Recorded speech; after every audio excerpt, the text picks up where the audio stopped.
നമുക്കൊരു flower bouquet ഉണ്ടാക്കാൻ പഠിച്ചാലോ? First തന്നെ ഫ്ലവേഴ്സൊക്കെ എടുത്തിട്ട് നമ്മൾ ബാംബൂ സ്റ്റിക്കുമ്മൊക്കെ അറ്റാച്ച് ചെയ്ത് കൊടുക്കുക കേട്ടോ.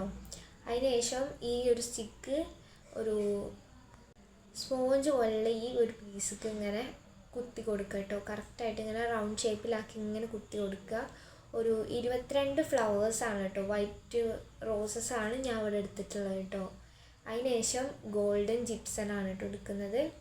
അതും ബാംബൂവിൻ്റെ ഈ ഒരു സ്റ്റിക്കുമ്മക്ക് ഇങ്ങനെ ഒന്ന് അറ്റാച്ച് ചെയ്യാണ്. ജസ്റ്റ് ഒന്നിങ്ങനെ കറക്കിയിട്ട് അറ്റാച്ച് ചെയ്യുന്നുണ്ട്.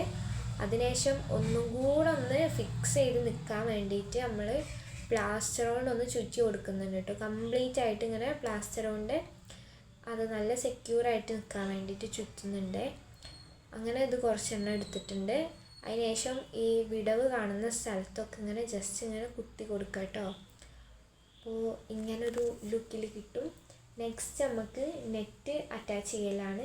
അത് ഈ ഒരു ഫ്ലവേഴ്സിൻ്റെ ചുറ്റും ഇങ്ങനെ ആക്കി കൊടുത്തിട്ട് ഒരു സിൽവർ കമ്പി എടുത്തിട്ട് നമ്മൾ നല്ല ടൈറ്റായിട്ട് നല്ല സെക്യൂർ ആക്കിയിട്ട് അവിടെ കെട്ടി കൊടുക്കുക കേട്ടോ. ഒരു 2-3 കമ്പിയൊക്കെ എടുത്തിട്ട് നമുക്ക് കെട്ടി കൊടുക്കുക കേട്ടോ.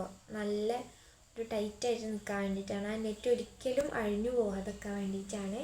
അതിനുശേഷം നമ്മൾ ഒരു ബോയാണ് കേട്ടോ ചെയ്യാൻ പോകുന്നത്. അതിന് വേണ്ടിയിട്ട് സാറ്റിൻ റിബണാണ് കേട്ടോ ഞാൻ എടുത്തിട്ടുള്ളത്.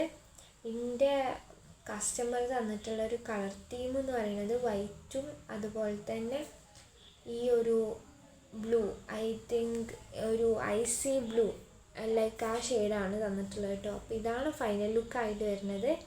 അപ്പോൾ ഇഷ്ടപ്പെട്ടിട്ടുണ്ടെങ്കിൽ ലൈക്ക് ചെയ്യുക, ഷെയർ ചെയ്യുക ആൻഡ് സബ്സ്ക്രൈബ് ചെയ്യാൻ മറക്കരുത്.